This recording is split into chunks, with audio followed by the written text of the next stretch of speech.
दोस्तों, मोटिवेशनल में तब आपका स्वागत है। नवरात्रि की बहुत बहुत शुभकामनाएं। दोस्तों, माता रानी आपको अपने चरणों में जगह दे और अपना आशीर्वाद प्रदान करे। तो आज नवरात्रि के छठे दिन में माँ कात्यायनी माता की पूजा होती है। चलिए हम लोग जानते हैं कि कैसे इनकी क्या कथाएं हैं।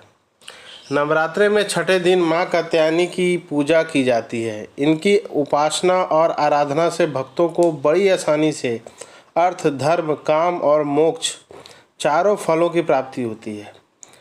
उसके रोग, शोक, संताप और भय सब नष्ट हो जाते हैं। अगर माता रानी की आप पूजा छठे दिन करेंगे तो उससे रोग, शोक, संताप और भय सब नष्ट हो जाते हैं। जन्मों के समस्त पाप भी नष्ट हो जाते हैं। इस देवी को नवरात्रि में छठे दिन पूजा जाता है। कात्य गोत्र में विश्व प्रसिद्ध महर्षि कात्यायन ने भगवती परमअंबा की उपासना करी थी, कठिन तपस्या करा था। उनकी एक इच्छा थी कि उनको पुत्री धन की प्राप्ति हो। माँ भागवती ने उनके घर पुत्री के रूप में जन्म लिया, इसलिए यह देवी कात्यायनी कहलाई। इनका गुण शोध कार्य है, इसलिए इस वैज्ञानिक युग में माँ कात्यायनी का महत्व सर्वाधिक हो जाता है। उनकी कृपा से ही सारे काज पूरे हो जाते हैं।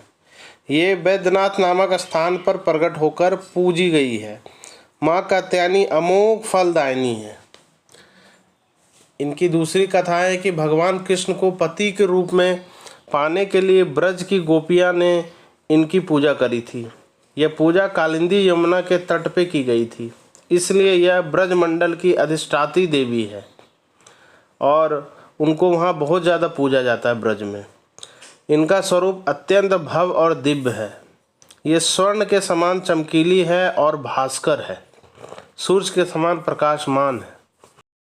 इनकी चार भुजाएं हैं। दाईं तरफ की ऊपर वाली हाथ अभय मुद्रा में है तथा नीचे वाला हाथ वर मुद्रा में है।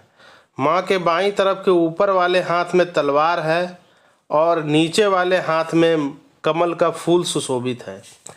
इनका जो वाहन है सिंह है।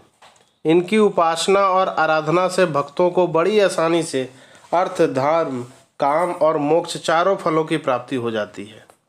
तो माता रानी की मन से पूजा कीजिए, और अगर उनकी मन से आप पूजा कीजिए, माता रानी आप पर प्रसन्न हो गई तो आपके रोग, शोक, संताप और भय नष्ट हो जाते हैं। जन्मों के समस्त पाप भी नष्ट हो जाते हैं। इसलिए कहा जाता है कि इस देवी की उपासना करने से परम पद की प्राप्ति होती है। तो माता की पूजा अपने पूरे मन से, पूरे इच्छा से करें और मांगे माता से कि हमको अभय वरदान दें और मेरे जितने रोग, भय, संताप है सब आप हर लीजिए। तो अगर वीडियो अच्छी लग रही है तो जय माता दी जरूर लिखिए। बोलो सच्चे दरबार की जय।